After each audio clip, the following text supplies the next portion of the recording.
Hoy vamos a ir por ese tema que se llama palabra, unidad y santidad.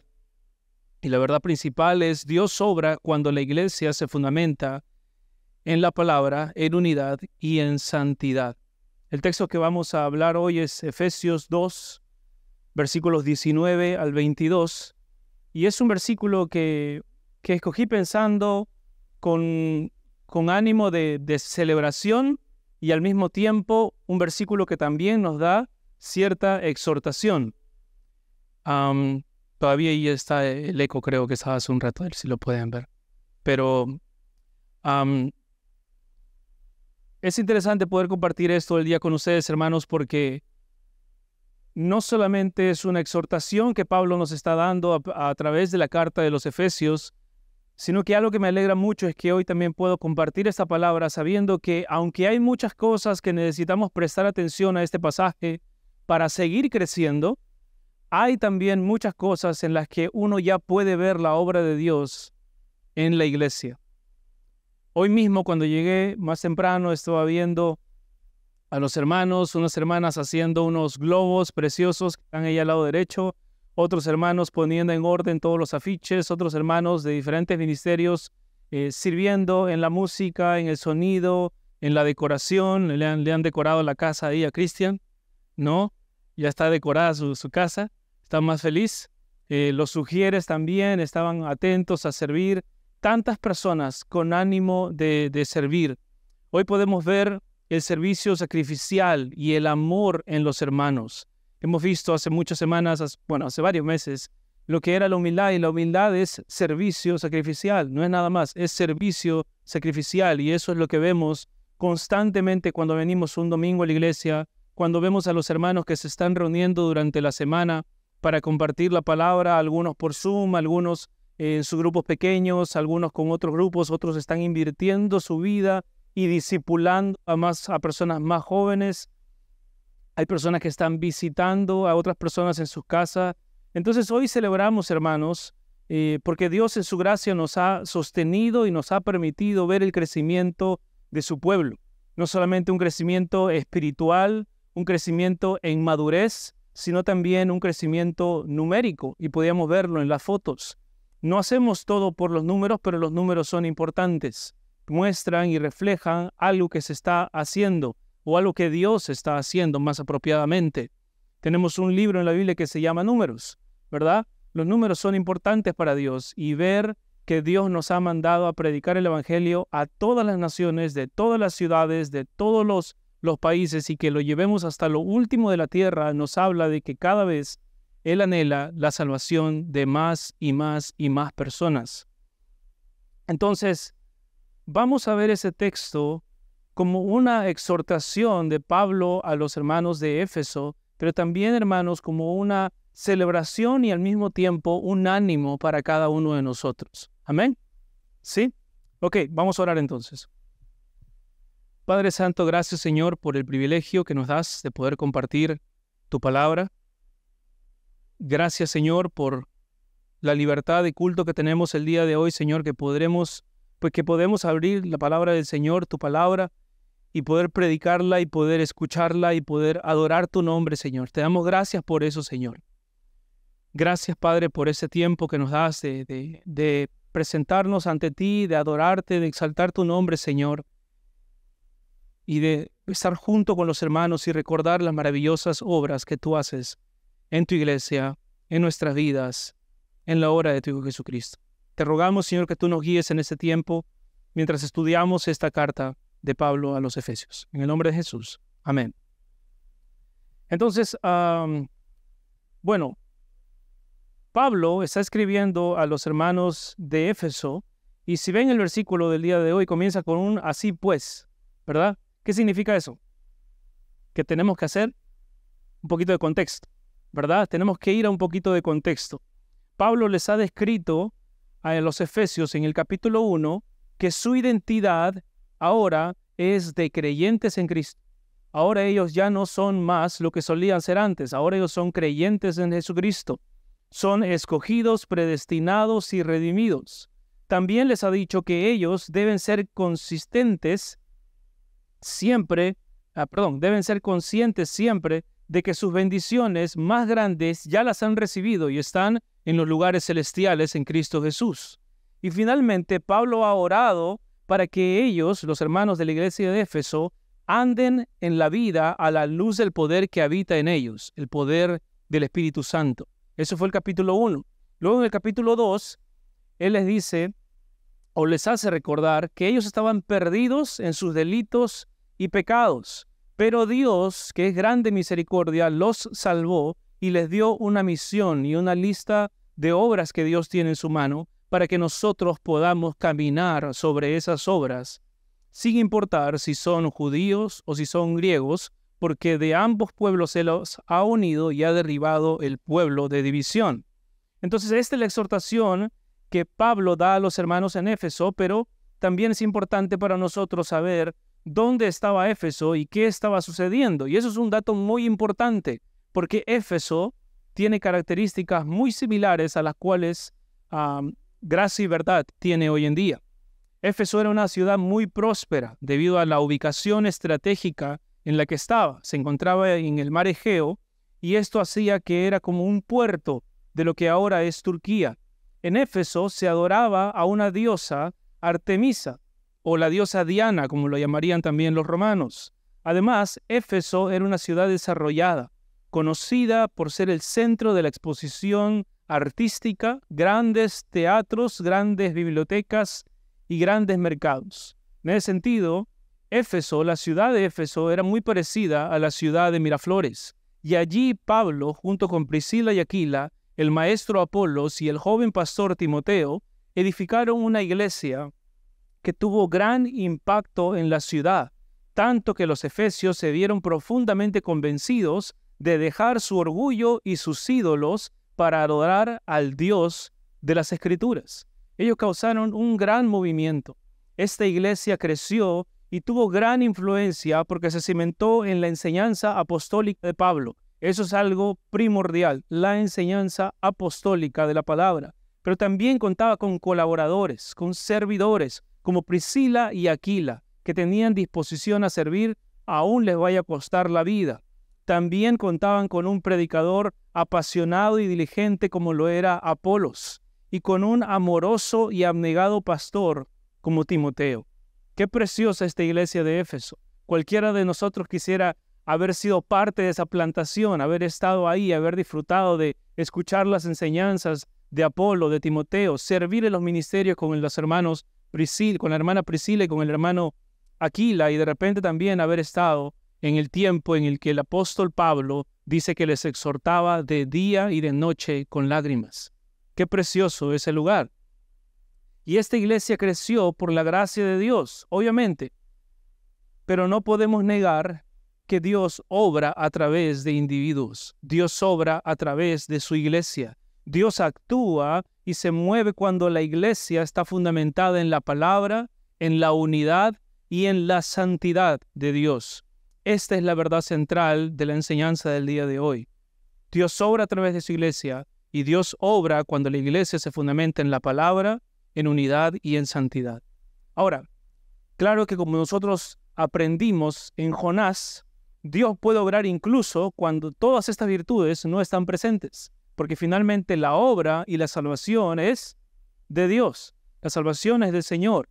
Sin embargo, desde el Antiguo Testamento nosotros vemos promesas para el pueblo de Israel. También vemos bienaventuranzas en los salmos, vemos bienaventuranzas en los evangelios, vemos preciosas promesas en los sermones del Señor Jesucristo para aquellos que perseveran haciendo el bien.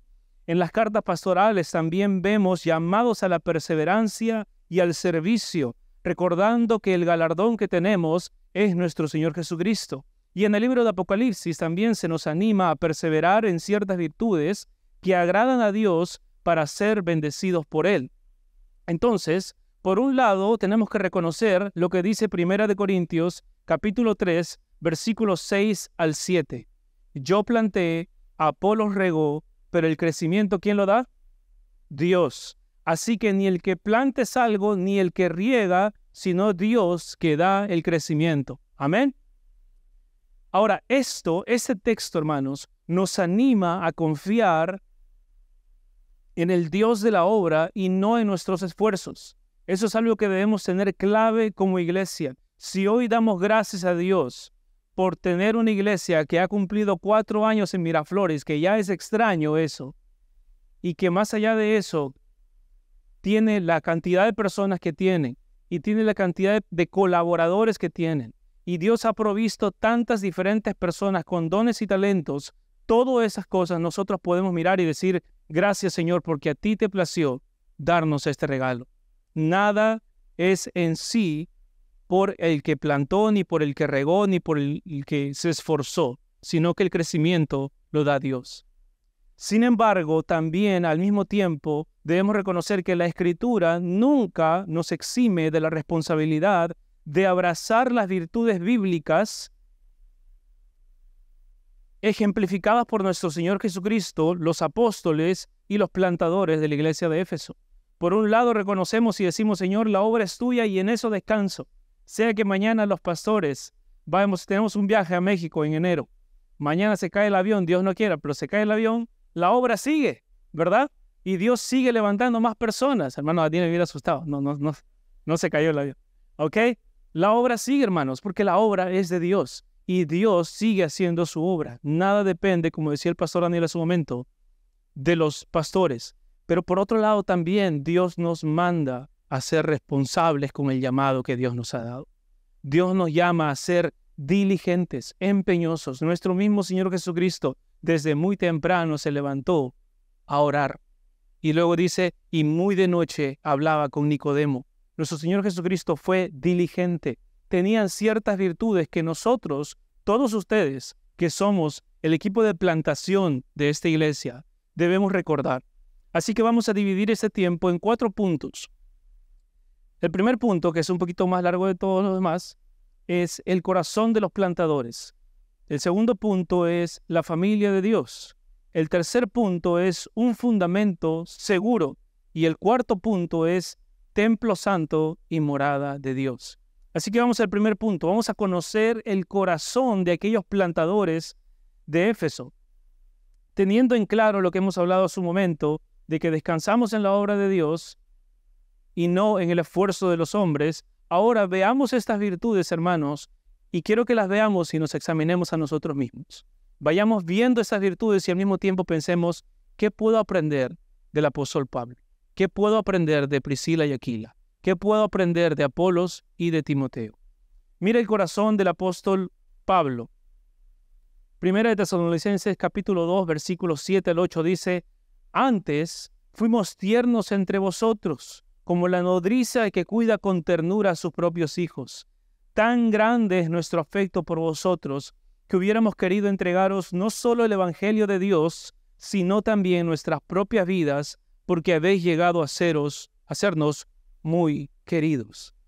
Primero, el apóstol Pablo tenía un gran afecto por la iglesia. El apóstol Pablo no iba a la iglesia a regañadiente. El apóstol Pablo no se despertaba y decía, ay, hoy toca iglesia. El apóstol Pablo no iba al grupo pequeño y decía, ay, no quisiera gastar esos 3 soles. El apóstol Pablo no se quejaba de todas las cosas que podía hacer por la iglesia. Él amaba a la iglesia, él amaba su congregación, amaba la obra de Dios. Y él dice, no solamente me hubiera encantado entregarte solo el Evangelio, sino también mi vida. Eso era el amor que tenía el apóstol Pablo por la iglesia. En Filipenses capítulo 1, versículo 21 al 24 leemos lo que él dice, porque para mí el vivir es Cristo y el morir es ganancia. Mas si el vivir en la carne resulta para mí en beneficio de la obra, no sé entonces qué escoger. ¿Cuál era el énfasis?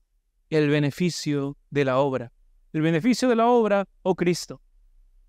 Todos obviamente queremos ir con Cristo, lo que él dice, porque de ambas cosas estoy puesto en estrecho, teniendo deseo de partir y estar con Cristo. Amén. ¿Cuántos no quisiéramos estar con Cristo? Pero que es algo que él lo retiene. Dice, lo cual es muchísimo mejor, pero quedar en la carne es más necesario por causa de vosotros. Imagínense ese amor, hermanos. No es que está menospreciando el señorío de Cristo, él está diciendo que estar con Cristo es muchísimo mejor. Pero él dice, pero por causa de ustedes, es necesario que esté aquí. Pablo amaba dos cosas. Pablo amaba a Cristo y a su iglesia. Amaba hacer la obra de Dios entre los hermanos. Y este amor lo llevó a servir humildemente, sacrificialmente, como vemos en su testimonio. Cuando los corintios le escriben a Pablo y le dicen, ¿sabes qué? Tú hablas mucho, pero tú no eres una persona que hace mucho por la obra. Me parece que tú hablas mucho, pero no sé si eras realmente un hacedor. Y entonces Pablo les escribe en 2 Corintios capítulo 11, versículo 23, y él les dice, miren, yo nunca suelo hablar de las cosas que hago, pero ahora voy a hablar y voy a titular eso, hablo como un loco. Porque para Pablo es hablar como un loco el contar todas las cosas que él ha hecho por su iglesia. Pero la palabra de Dios está inspirada y por algo lo provocaron a Pablo para que nosotros podamos ver esto y decir, wow, Pablo, qué compromiso. Y podamos examinarnos nosotros mismos y decir, ¿estaría dispuesto yo a vivir eso por la obra de Cristo, por la iglesia de Cristo? Él dice, ¿son ministros de Cristo? Yo más. Ahí añade entre paréntesis, como si estuviera loco hablo. En trabajos más abundantes, en azotes sin número, en cárceles más, en peligros de muerte muchas veces. De los judíos 5 veces he recibido 40 azotes menos 1. 3 veces he sido azotado con varas, 1 vez apedreado, 3 veces he padecido naufragio, 1 noche y 1 día he estado como náufrago en alta mar, en caminos muchas veces, en peligros de ríos, peligros de ladrones, peligros de los de mi nación, peligros de los gentiles, peligros en la ciudad, peligros en el desierto, peligros en el mar, peligros entre falsos hermanos, entre trabajo y fatiga, en muchos desvelos, en hambre y sed, en muchos ayunos, en frío y en desnudez, y además de otras cosas, lo que sobre mí se agolpa cada día, la preocupación por todas las iglesias. Mira esa entrega de este plantador. Pablo comprendió su misión. Él estuvo dispuesto a soportar todas estas cosas. Esto debe animarnos, hermanos. Cuando nuestro corazón nos dice, ya estás cansado, no vayas, ya no te comprometas a más, ya para qué vas a leer la Escritura, ya no te esfuerces más, todo el mundo va a entender que estás cansado, todo el mundo va a entender que tienes otras cosas que hacer, trabajo es trabajo, chamba es chamba, miles de excusas que pueden venir en nuestra mente para nunca experimentar algo, como dice él, en trabajo y en fatiga, en muchos desvelos, en hambre y sed. Ese debe ser también nuestro corazón, hermanos. Pablo comprendió su misión y el amor por la iglesia lo llevó a amar sacrificialmente al pueblo de Dios. Ahora miremos el corazón o los corazones de Priscila y Aquila. Cuando Pablo se despide de los romanos, saluda a Priscila y Aquila y les dice en Romanos capítulo 16, versículos 3 y 4, saludad a Priscila y Aquila, mis colaboradores en Cristo Jesús, que expusieron su vida por mí, a quienes no solo yo doy gracias, sino también todas las iglesias de los gentiles. Miren eso, colaboradores que estuvieron dispuestos a dar la vida por Pablo. Pero no solamente ellos estaban dispuestos a morir por Pablo para proteger el llamado que él tenía y del evangelio, sino que también decidieron vivir para Cristo, invertir en otras personas. Y una de esas personas en las que ellos invirtieron su vida era Hechos, capítulo 18. ¿Quién está ahí? Apolos. Y cuando hablan de Apolos dice, y él comenzando a hablar con denuedo en la sinagoga, cuando lo oyeron Priscila y Aquila, le tomaron aparte y le expusieron más exactamente el camino de Dios. Miren este matrimonio. Hermanos casados, ustedes que Dios les ha dado la bendición de tener una esposa, ustedes son un equipo para la obra de Cristo. Son un equipo que Dios ha puesto junto porque sabe que así pueden servir mejor a la obra de Dios, porque sabe que así pueden servir mejor a la iglesia, a predicar el evangelio, a sustentar a los hermanos, a edificar al pueblo de Dios. Ustedes están juntos por eso. Dios los llamó a estar juntos en un matrimonio para que entre ustedes se animen el uno al otro y cumplan ese llamado. Miren ese matrimonio, Priscila y Aquila. No solamente están dispuestos a hacer la obra y a morir, sino que también como un matrimonio invierten su tiempo en preparar y corregir a Apolos. Y más adelante escuchamos de él que llegó a ser uno de los maestros más influyentes en Éfeso. ¿Cómo están los matrimonios de nuestra iglesia? Veamos este ejemplo de Priscila y Aquila y tomemos ese modelo.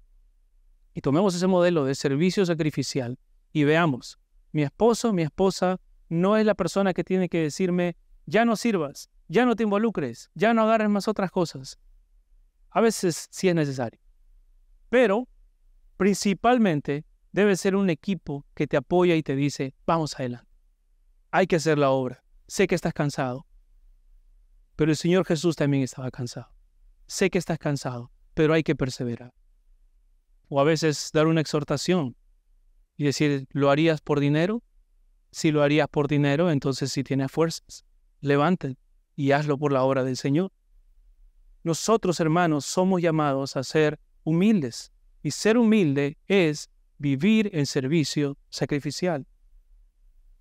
Mira ahora el corazón de Apolos. Hechos capítulo 18, versículo 25.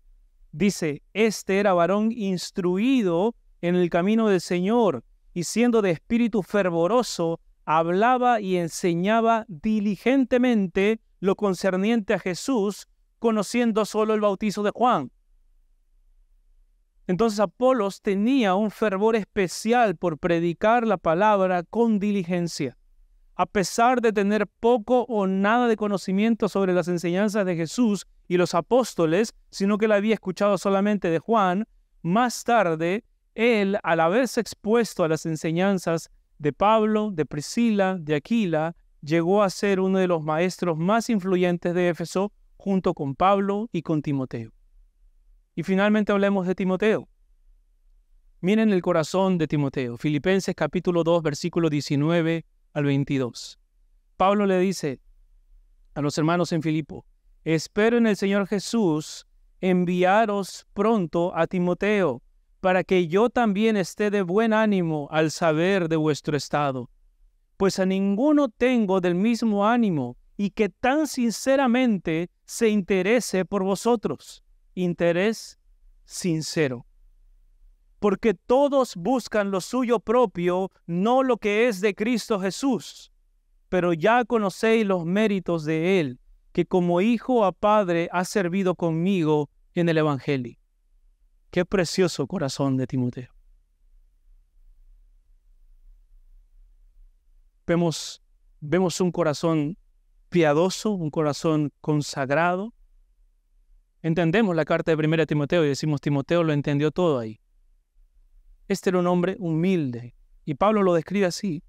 Todos buscan lo suyo propio, no lo que es de Cristo Jesús. Pero ya conocéis los méritos de Él, que como hijo a padre ha servido conmigo en el Evangelio. Qué preciosos, hermanos. Hermano, no busques lo tuyo propio.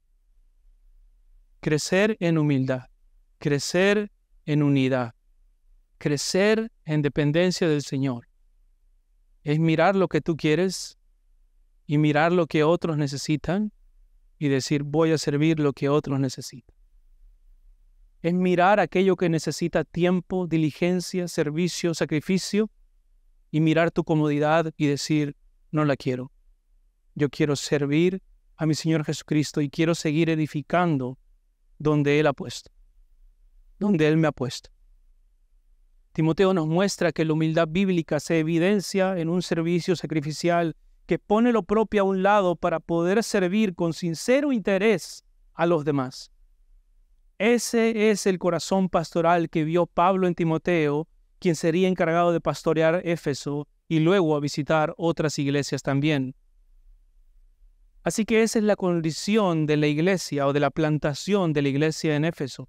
Esta iglesia cuenta con un equipo donde hay un apóstol obediente que ama a la iglesia y por esta la entregó todo, un matrimonio colaborador como Priscila y Aquila que también estuvo dispuesto a poner su vida en juego por hacer la obra del Señor, un maestro diligente y apasionado como Apolos que se esforzaba para seguir aprendiendo la palabra, y un pastor abnegado, servicial y amoroso como Timoteo, que no buscaba lo suyo propio, sino lo que es para la gloria de Dios y el bien de sus hermanos.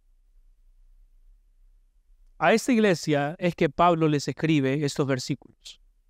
Una iglesia que recién está formándose y como toda iglesia tiene problemas. A estos Pablo les escribe para animarle a que perseveren en la palabra, en la unidad y la santidad. Y si la iglesia que Pablo plantó, en la que Priscila y Aquila colaboraron, en la que Apolos enseñó y Timoteo pastoreó, tiene problemas, nosotros vamos a tener problemas. ¿Verdad? Eso es natural. Todos los que estamos aquí somos pecadores. Y donde se juntan los pecadores, hay pecado. De repente por una hora estamos bien, ¿verdad? Pero si viviéramos juntos, desastre total, ¿no? Entonces, eso es lo que estaba pasando. La iglesia estaba pasando mucho tiempo juntos, que era algo bueno, pero empezaban a surgir diferentes problemas. Y ahí viene nuestro segundo punto. Y ahora de aquí en adelante los siguientes puntos son más breves. El segundo punto es la familia de Dios. Dice el versículo, así que ya no sois extranjeros ni advenedizos, sino conciudadanos de los santos y miembros de la familia de Dios. Uno de los problemas más comunes en la iglesia, hermanos, en esta iglesia en Éfeso, era que habían personas de diferentes culturas, diferentes países y diferentes trasfondos religiosos. ¿Dónde hay esas personas de diferentes países? No, dicen ahí en Éfeso, un comentarista dice que había unos venezolanos, unos peruanos ahí, estaban haciendo pleito, ¿no? Colombianos también. ¿No? Ahí están los hermanos de diferentes países. Lo que pasaba con ellos era que obviamente había gente con diferentes costumbres, diferentes dialectos, diferentes lenguajes. El problema especialmente surgía porque los judíos que habían crecido entendiendo que venían de un linaje escogido, estaban hablando a los hermanos gentiles y los estaban humillando, los estaban menospreciando por no haber nacido del linaje judío. Algunos de los judíos estaban haciendo división entre el templo de los judíos y el templo para los gentiles. Ellos les decían, yo soy judío cristiano y tú eres un gentil cristiano. De hecho, algunos historiadores dicen que habían puesto un muro que dividía esos templos de adoración. Y también habían malentendidos entre las personas de diversas naciones. Algunas personas se habían mudado a estos lugares por ser un puerto comercial y trabajaban ahí. Entonces venían de una cultura y aunque tenían hijos que eran de ese lugar, ya pertenecían a otra cultura. Y eso sigue pasando, hermanos. Estamos en un país donde ahorita estamos recibiendo visitas de todas personas de diferentes países y nuestra iglesia refleja eso. Y nos gozamos en eso, ¿verdad? El otro día nos decía nuestro hermano Reinaldo que Lucianito le dijo, habla causa. No, él es venezolano y su hijo habla como peruano. ¿No? Hay mezclas y esas cosas son bonitas, pero cuando las culturas chocan, no es tan bonito, ¿verdad? Cuando las culturas chocan, se generan frustraciones, decepciones, malentendidos. Por ejemplo, una vez, la primera vez que llegué a una casa en Estados Unidos, estaba yo solo, me recibieron dos viejitos, ¿no? Y lindos los viejitos, piadosos, hermosos, lindos. Pero yo tuve que darme cuenta de algo después de estar ahí por, ¿cuántos días? 15 días en su casa. Lo primero que me di cuenta es que la cultura estadounidense, ellos valoran la privacidad, el tiempo y la comodidad. Su hospitalidad es eso, es darte privacidad, es que tú tengas la libertad de escoger tu tiempo, tu horario y que tengas comodidad. Ellas me dieron como 8 almohadas, creo, ¿no? Me dieron una cama para mí solo, me dijeron ahí está el aire acondicionado, acá está el control. El cuarto me dicen tiene una conexión con un baño doble y después de eso está la lavandería, dejas todo en la lavandería, al día siguiente está lavado, no te preocupes. Y era así como, wow, me sentía excelente. Salí al día siguiente y el hermano me dice, sal, vamos a tomar el desayuno. Entonces yo salí a tomar el desayuno, él se sentó, nos sentamos a mirar el campo ahí, yo estaba aquí conté, qué felicidad, estoy sentado tomando el campo, y él sacó y me dijo, toma, sírvete café, y nada más, ¿no? Y él me dice, sí, yo desayuno café, y yo, y el pan, ¿no? Y un tamalito, o arroz, algo, pues, ¿no? Nada, ¿no? Era su cultura, no, sí, sírvete, perdón, me dice, no sabía, y me da una barra de cereal, ¿no? Sírvete, me dice, ¿no? Y eso era lo que él apreciaba. Y yo estaba conversando con él y me sentía muy plácido, muy tranquilo, y entonces comienzo a hablar extendidamente con él, y él me dice, bueno, ya es hora de hacer una cosa, se levantó y se fue, ¿no? Y conversamos 22 minutos, creo, ¿no? O sea, así como que el desayuno más corto de mi vida. Entonces, luego yo tuve que comprender eso. Nosotros como hispanos lo que valoramos es la comunidad, ¿verdad? Siempre quiero estar más acompañado y quiero estar con ellos. La conversación puede durar después del almuerzo, ¿cuánto? 1 hora, 2 horas, 3 horas, 4 horas, todo el día, ¿verdad? Hay algunas personas que hemos almorzado todo el día también, ¿no? Eso es lo que nosotros valoramos, lo que nosotros apreciamos. Y en cuanto a la comodidad, ¿qué decimos nosotros? En un rinconcito ahí me acomodo, ¿verdad? Con tal de no pagar hotel, hospedaje. Dame un silloncito, una esquinita, una bicicleta, lo que sea, de ahí me recuesto, ¿verdad? Y eso era lo que nosotros podemos comprender como la hospitalidad es la misma. El amor está ahí presente, pero se ve de diferentes maneras. Ellos son hospitalarios, pero su hospitalidad se ve en quiero respetar tu tiempo, quiero respetar tu privacidad y quiero que estés lo más cómodo posible. Nuestra hospitalidad se ve por quiero pasar todo el día contigo, no te voy a dejar solo, ¿no? Vamos a conversar por horas. Y también no estaremos tan cómodos, pero estamos juntos, ¿verdad? Entonces todos, hermanos, amamos de diferentes maneras y todos somos el fruto de nuestra crianza, lenguaje, cultura y costumbres. Todos tenemos diferentes crianzas, culturas y costumbres. Pero por eso el texto nos dice que nosotros ya no tenemos esa identidad como la base para nuestra vida, sino que ahora nosotros ya no somos ni extranjeros ni advenedizos, sino conciudadanos de los santos. Yo sé que acá hay muchos hermanos de Venezuela, Perú, Colombia, Estados Unidos y de repente otros países también, pero más alta que esa nación que nosotros tenemos es que ahora somos parte de una nación santa. Somos parte de un pueblo santo. Ahora, sin importar el origen o trasfondo, todos somos bienvenidos a la familia de Cristo y tenemos una identidad nueva en Él. Para entrar al pueblo de Cristo solamente hace falta creer y arrepentirse y poner toda la confianza en Jesucristo como nuestro Salvador. No hace falta más pasaportes, no hay que hacer más papeleos, solamente creer en Jesucristo y arrepentirnos de nuestros pecados. Algo precioso de ver cada domingo también es que cuando estamos adorando al Señor es un reflejo de la adoración que será en el futuro de todas las naciones. Gente de diversas culturas, países y trasfondos adorando al Señor. Al llegar a la iglesia nosotros escuchamos tantos acentos que parece que estamos en una feria, ¿no? Escuchamos diferentes acentos de diferentes personas y eso es algo hermoso también, es la comunidad. Es saber que sin importar de dónde hemos venido, todos somos un pueblo. Todos ahora somos miembros de la familia de Dios y como dice Gálatas 3:28, ya no hay judío ni griego, no hay esclavo ni libre, no hay varón ni mujer, porque todos somos uno en Cristo Jesús. Amén.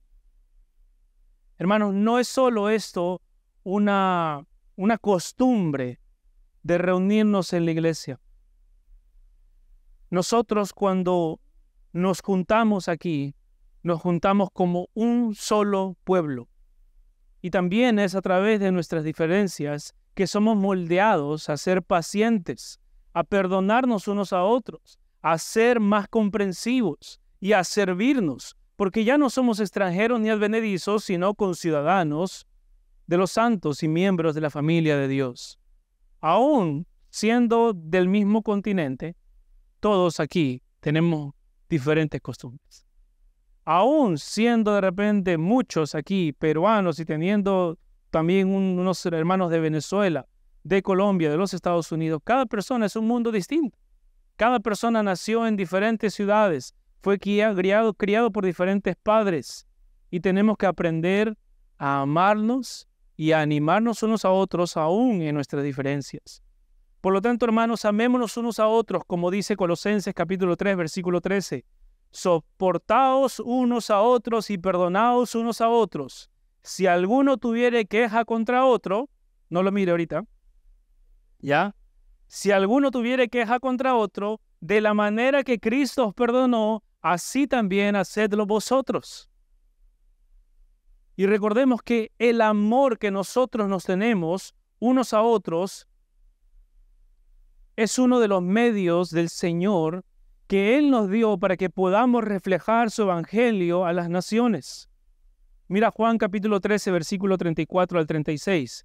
Dice el Señor Jesucristo: un mandamiento nuevo os doy, que os améis unos a otros, como yo os he amado, que también os améis unos a otros. En esto conocerán todos que sois mis discípulos, si tuviereis amor los unos con los otros. En la mañana hablábamos sobre el discipulado. Hermanos, tenemos que hacer el discipulado en la iglesia, en la casa y en la comunidad. Pero si hay una forma que la comunidad se entera que nosotros nos amamos o que somos discípulos de Jesucristo, es cuando ven el amor mutuo que tenemos como hermanos. Cuando las personas ven en esos grupos pequeños, cuando las personas ven que hay comunión, que hay amor perseverante, que las personas no se cansan de pasar tiempo juntas y de cantar al Señor y de estudiar las Escrituras, el mundo dice: ¿qué tienen ellos? ¿Por qué están siempre gozosos a pesar de todo? ¿Por qué se aman tanto si no se sacan ningún beneficio el uno del otro? Y podemos decirles: es porque Cristo nos rescató. Es porque Dios nos salvó y nos hizo miembros de una misma familia. Si queremos seguir creciendo, hermanos, y madurando como iglesia, es un requisito indispensable que sigamos construyendo relaciones significativas, relaciones en las que amamos a nuestros hermanos y hermanas, reconociendo que ahora no nos llamamos hermanos solamente porque seamos personas que van a la iglesia, que hay que llamarnos hermanos, sino porque esa es una realidad celestial. Tú y yo somos hermanos, somos hijos del mismo Padre quien nos ha adoptado y nos ha preparado morada en el reino de los cielos. Ese mismo Padre nos ha adoptado a costo de la sangre de su Hijo mayor, de su Hijo principal, de su Hijo en el que Él tenía completa satisfacción, su Hijo amado y obediente. Ese Hijo fue entregado para que tú y yo ahora podamos ser hermanos. Así que cuando decimos hermano a otra persona, no solamente lo estamos diciendo: reconozco que eres una persona que viene a la iglesia. Estamos diciendo: soy llamado a amarte como mi hermano. Cuando amas a tu hermano, no solo te abres a formar amistades que cambiarán tu vida para bien, sino que también estás diciéndole al mundo que solo en Cristo podemos encontrar hermandad y amor verdadero. Solo por medio de Cristo podemos ser parte de la familia de Dios, y de eso se trata también nuestro tercer punto: el fundamento seguro, el fundamento de Cristo y su evangelio. El versículo 20 dice: edificados sobre el fundamento de los apóstoles y profetas, siendo la principal piedra del ángulo, ¿quién? Jesucristo mismo. Así que somos llamados, hermanos, primero a amarnos y derribar los muros de diferencia. Pero esto no significa que entonces nos abrimos a cualquier idea o viento de doctrina y lo llamamos a eso amor. Pablo se asegura de decirnos que ahora ya no somos extranjeros y que ya no hay muros de divisiones entre nosotros, pero también nos afirma que es aquello que no podemos doblegar y dejar de lado, sacrificar, que es aquello que no podemos dejar de lado, doblegar o sacrificar en nombre del amor.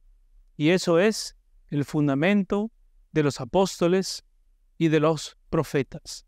El Evangelio, la piedra angular de nuestro Señor Jesucristo.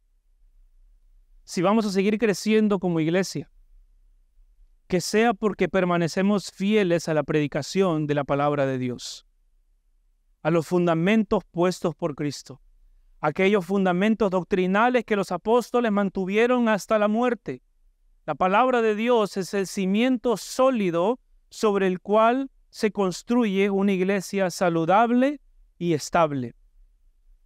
Si retiras la palabra del púlpito, tendrás de repente un club social, una organización con intereses humanos. Si retiras la palabra del púlpito, tendrás también quizá un culto a la persona, un movimiento, una falsa religión y en el peor de los casos una secta. Pero cuando quitamos la palabra del púlpito, lo que sucede es que la vida de la iglesia decae. Dios no es glorificado. Su iglesia no vive en santidad. Los oyentes sufren en su pecado y el mundo no puede ver el testimonio de un pueblo santo. Si vamos a perseverar, que no solamente sea en el amor unos a otros, sino también en la doctrina sana del Evangelio, en la piedra angular de nuestro Señor Jesucristo. Ser una iglesia bíblica es seguir el modelo de Hechos 2:42, que dice, y perseveraban en la doctrina de los apóstoles, en la comunión unos con otros, en el partimiento del pan y en las oraciones. La doctrina, hermanos, ya lo hemos dicho antes aquí, no es un cliché, no es un añadido extra. No es que voy a esa otra iglesia porque me gusta más aunque tenga menos doctrina, aunque no sea tan fiel en su enseñanza, no me importa porque me da un beneficio mayor. Eso es buscar lo suyo propio. Nosotros buscamos iglesia y congregamos y tratamos de ser lo más fieles que podamos a ser expositores de la palabra de Dios, de la doctrina sana, porque sabemos que cuando eso sucede, Dios es glorificado. La iglesia crece en santidad. Los oyentes abrazan la santidad y rechazan a su pecado, y el mundo se entera que hay un Dios que sigue obrando en la actualidad. Hace poco hablé con un joven pastor que recién está comenzando el ministerio y me dijo, yo quisiera comenzar a ver mi iglesia crecer y quisiera reunirme contigo para conversar un poco. Entonces nos reunimos y lo primero que me dijo, mira, ese es el presupuesto que tenemos, eso es lo que quiero invertir, dime cuánto y si quieres puedo invertir en tu grupo de social media para que también nos ayude a nosotros. Y todo estaba pensado en cuánto dinero debo pagar para que la iglesia crezca. ¿Cuánto debo invertir en publicidad para que la iglesia crezca? Hermanos, Hechos no nos habla nada de eso. Posteriormente, un miembro de su mismo equipo me dijo, hermano, quisiera que nos guíes para saber cómo escoger un pastor en la iglesia. Yo le dije, hermano, lee Timoteo, lee Hechos y profundiza en esa escritura. Yo me puedo sentar contigo y hablarte 1000 cosas, pero está tan claro ahí. Establece pastores que tengan estos deberes, que tengan estas características espirituales, que sean responsables con su llamado, que tengan ese corazón de Timoteo. Lee Hechos, lee Timoteo. La palabra de Dios, hermanos, la sana doctrina, no solamente es edificante, es clara. Está ahí todo. Pero muchas iglesias se desenfocan y debemos rogar al Señor, hermanos, que nosotros no nos desenfoquemos.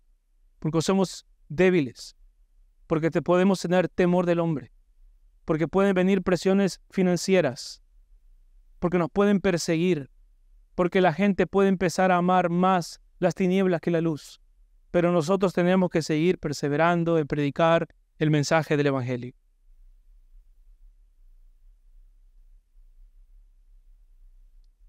Algunas personas no perseveran en predicar la sana doctrina porque esto es difícil, porque el mundo rechaza la palabra y a nadie le gusta ser rechazado, porque el mundo no ama a los predicadores la palabra, porque requiere trabajo también escudriñar la palabra, profundizar y exponer la Biblia. Decía un pastor que nuestro ministerio no es un ministerio de creatividad, sino de afirmación. La creatividad no tiene nada de malo, hermanos, pero el centro de nuestro ministerio es afirmar el mensaje del Evangelio, afirmar lo que la palabra ya dice y lo que ha dicho. La creatividad puede ser necesaria en algunos aspectos, pero cuando la creatividad domina todo el ministerio, la palabra sale del púlpito. Hermanos, que nunca se menosprecie el púlpito. Si queremos ser una iglesia sólida, saludable, estable, bíblica, que dé gloria a Dios, debemos someternos a la palabra de Dios y perseverar en la sana doctrina de los apóstoles, en el mensaje de la piedra angular que sostiene todo el edificio, el mensaje del Evangelio de nuestro Señor Jesucristo. Cristo es la piedra angular. Cristo es el centro y fundamento esencial de la iglesia. Sin Él, la iglesia no tendría propósito ni dirección. Todo lo que nosotros hacemos debe centrarse en Cristo. Él es nuestra piedra angular.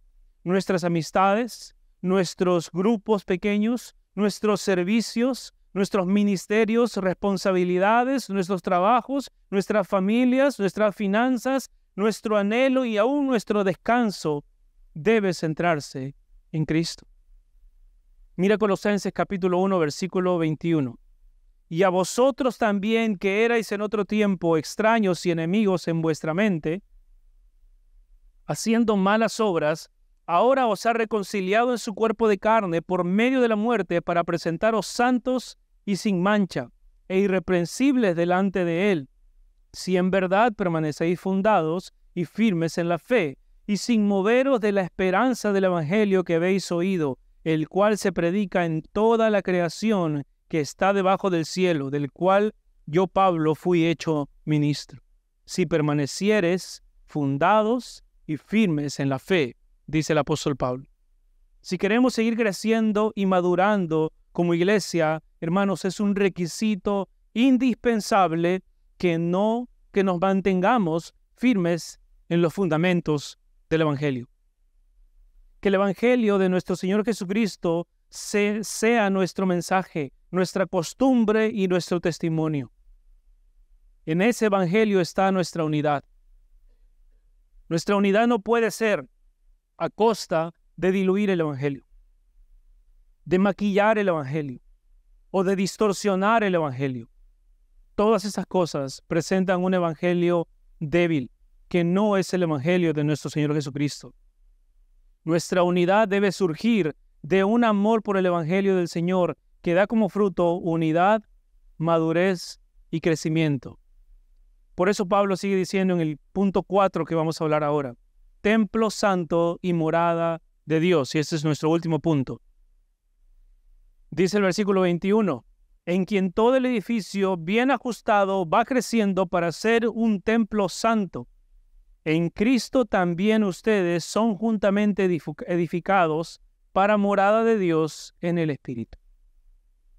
Este término bien ajustado que dice aquí la Reina Valera, o como otras versiones dicen bien coordinado o bien concertado, y la versión Dios habla hoy lo describe y dice levantándose en todas y cada una de sus partes, solo se menciona en Efesios 2 y en Efesios 4.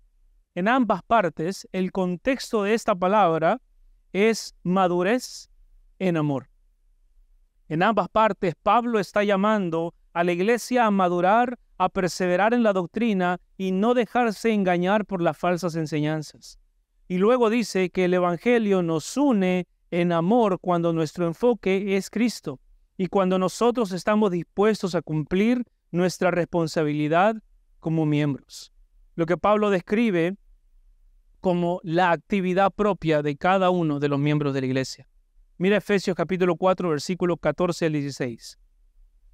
Para que ya no seamos niños fluctuantes, llevados por doquiera de todo viento de doctrina, por estratagema, que significa una astucia maliciosa, de hombres que para engañar emplean con astucia las artimañas del error, sino que siguiendo la verdad en amor, crezcamos en todo aquel que es la cabeza, esto es Cristo, de quien todo el cuerpo, dice, bien concertado y unido entre sí por todas las coyunturas. Miren ese énfasis de Pablo. Todo el cuerpo, bien concertado, unido entre sí por todas las coyunturas, que se ayudan mutuamente según la actividad de cada miembro, recibe su crecimiento para edificarse en amor. Hermanos, ya hemos escuchado esta estadística, ¿verdad? Que dice que en la iglesia solamente el 30% de los congregantes son activos en el servicio en la iglesia y el 70% de los congregantes son simplemente espectadores. Hermanos, eso no debe ser así. Todos debemos estar involucrados en el servicio al Señor. No necesariamente todos vamos a estar involucrados en un servicio dominical, ¿verdad? Pero todos nosotros debemos estar involucrados en el servicio para la gloria de Dios, en el servicio que podamos hacer a nuestros hermanos, en los deberes que podamos tomar en la iglesia, en el discipular unos a otros, en el amonestar unos a otros, en el visitar unos a otros. Cada vez somos más personas y oramos que Dios nos provea más pastores, que deseamos eso. Pero el pastor Daniel y yo no podemos darnos el abasto para tener conversaciones, almuerzos, visitas, desayunos, conversaciones pastorales, con todos, con 200 personas. El llamado es a que todos nos animemos y nos amemos unos a otros. Por eso dice aquí, unido entre sí por todas las coyunturas, que se ayuden mutuamente según la actividad propia ¿de quién? ¿Del pastor? No, de cada miembro. Necesitamos el servicio diligente de cada miembro. No basta con que tú crezcas, hermano. Todo el edificio debe crecer al mismo tiempo. De repente tú estás creciendo mucho. Gloria a Dios por eso. Qué bueno, nos alegramos con eso. Pero un edificio no puede simplemente, vamos a poner la pared derecha primero y luego vamos a poner la pared izquierda. Eso no se hace. No se puede hacer. No se puede lograr. Se tienen que ir todos juntos. Todos juntos tenemos que ir creciendo. Si crecemos en obras, en arduo trabajo y en diferentes virtudes, debemos tener cuidado de que todas esas virtudes también las estemos animando a otras personas a que sigan creciendo también. Y luego el texto dice que debemos seguir creciendo, pero también como un pueblo santo, como un templo santo, como morada de Dios. Y ese es el punto, hermanos. Como iglesia debemos crecer en santidad. Eso es lo más importante. Como iglesia corremos el riesgo de desenfocarnos de lo importante. Si crecemos en número, pero no en santidad, estamos desenfocados. Si crecemos en popularidad, pero no en santidad, estamos desenfocados. Si crecemos en alcance, pero no en santidad, estamos perdidos. Si crecemos en finanzas, pero no en santidad, estamos completamente desordenados. Si crecemos en activismo, en relaciones públicas, en influencia, en infraestructura, pero no crecemos en santidad, estamos completamente desenfocados, hermanos. El propósito de Dios al salvarte es hacer de ti un pueblo santo. Pero de igual manera, si no crecemos en amor por otros, también estamos desenfocados. Si crecemos en obras, en arduo trabajo, aún en exhortación, en apologética contra los falsos maestros o contra los falsos profetas, en sufrimientos, y crecemos en paciencia, en labores ministeriales, pero dejamos nuestro primer amor, también estaremos desenfocados. De hecho, tristemente sabemos que esto es lo que le pasó a esta iglesia de Éfeso 50 años más tarde. Mira Apocalipsis capítulo 2, versículos 2 al 4. Dice el Señor Jesucristo a esta iglesia de Éfeso 50 años más tarde. Probablemente ya no estaba Apolos, ya no estaba Timoteo, ya no estaba Pablo, ya no estaba Priscila ni Aquila. Dice, yo conozco tus obras y tu arduo trabajo y paciencia, y que no puedes soportar a los malos, y has probado a los que se dicen ser apóstoles y no lo son, y los has hallado mentirosos, y has sufrido, y has tenido paciencia, y has trabajado arduamente por amor de mi nombre, y no has desmayado, pero tengo contra ti que has dejado tu primer amor. Hermanos, amor y santidad son cosas que están completamente unidas a la madurez de un cristiano. No podemos pensar que estamos madurando si no estamos creciendo en amor sacrificial y en santidad para la gloria de Dios. Esto nos habla de que nuestro crecimiento bien concertado no debe estar solo en nosotros, sino también en nuestros hermanos. Pero viendo lo que ha pasado en Apocalipsis, no solamente te contentes con tú aprender, hermano, sino, como hablaba el pastor Daniel en la mañana, también edifica a tus hijos en la palabra del Señor. Porque 50 años pasaron y esta iglesia seguía muy activa, pero había perdido su primer amor. Dios no quiere que eso pase con nuestra congregación. Por lo tanto, nuestro crecimiento debe ser en santidad y amor. Y por eso Pablo termina diciendo, en Cristo también ustedes son juntamente edificados para morada de Dios en el Espíritu. La iglesia es una obra en construcción, donde cada miembro contribuye al crecimiento espiritual y a la edificación de los demás. Somos una pieza en construcción. Somos una iglesia en construcción. Alguien decía una frase hace poco que me hacía pensar mucho en Gracia, ¿verdad? Y él decía, siento que estoy armando un avión mientras está volando. Y así a veces se siente, ¿verdad? La cantidad de hermanos que están llegando, los ministerios que se van formando, los ministerios que se quieren formar, las responsabilidades que van llegando, los matrimonios que Dios nos está bendiciendo, tantos jóvenes queriendo casarse, otros que ya se han casado. Dios nos ha bendecido tanto, hermanos. Pero debemos esforzarnos, debemos amar y debemos vivir en santidad. Que crezcamos y maduremos en santidad y amor, ayudándonos unos a otros, porque somos la morada de Dios en el Espíritu. La iglesia tiene un propósito glorioso, hermanos, ser la morada de Dios.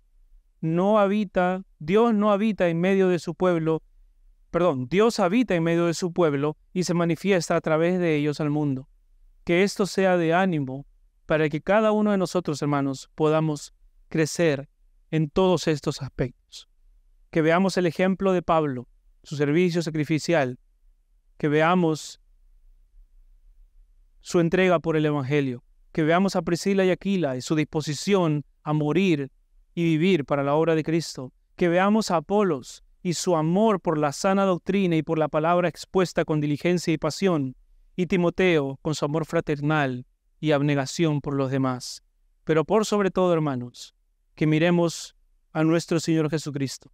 Filipenses capítulo 2, versículos 5 al 11 dice, haya pues en vosotros este sentir que hubo también en Cristo Jesús, el cual, siendo en forma de Dios, no estimó el ser igual a Dios como cosa a que aferrarse, sino que se despojó a sí mismo, tomando forma ¿de qué?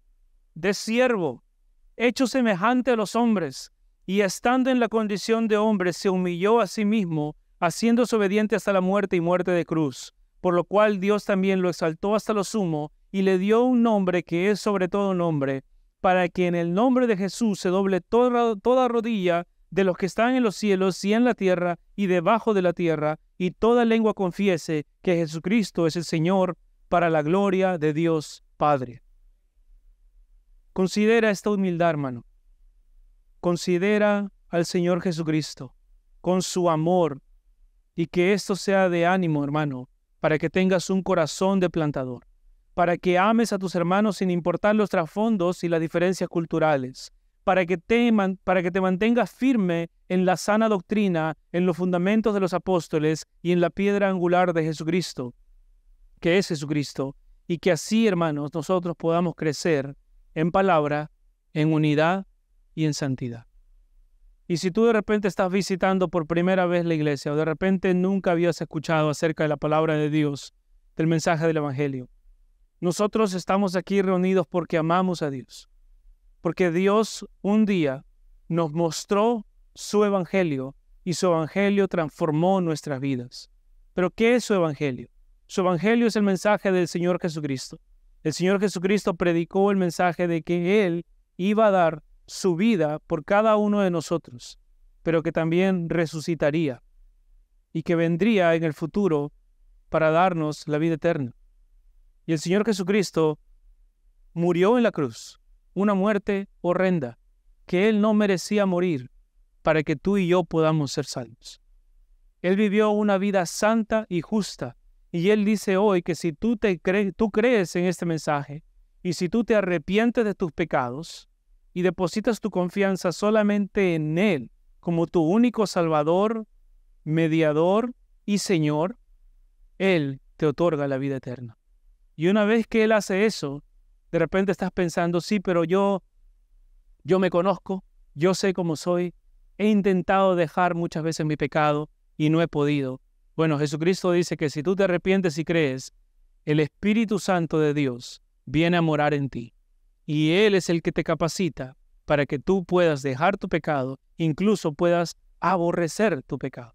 Cosas que uno no puede entender hasta que no hayas depositado su confianza realmente en Él.